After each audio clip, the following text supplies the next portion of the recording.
Westchester County in central New Jersey, Middlesex County in northern New Jersey, southeastern Morris County in northern New Jersey, until 8:45 p.m. At 5:42 p.m., Doppler radar and automated rain gauges indicated thunderstorms producing heavy rain across the warned area. Between 0.5 and 1 inch of rain. The expected rainfall rate is 1 to 2. All amounts of 1 to 2 inches are possible in the warned area. Or expected to begin shortly. Hazard: flash flooding caused by thunderstorms. Source: radar and automated gauges.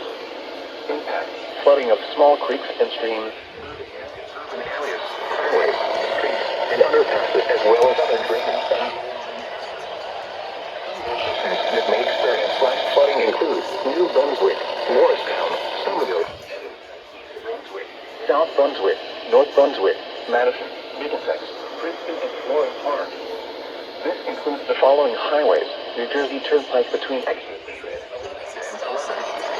Interstate 287 in New Jersey between mile markers 0 and 16.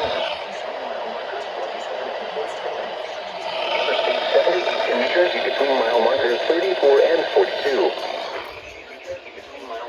40 and 48. Garden State Parkway between mile markers 130 and 134. Turn around. Don't drown when encountering flooded roads. Most flood deaths killing vehicles.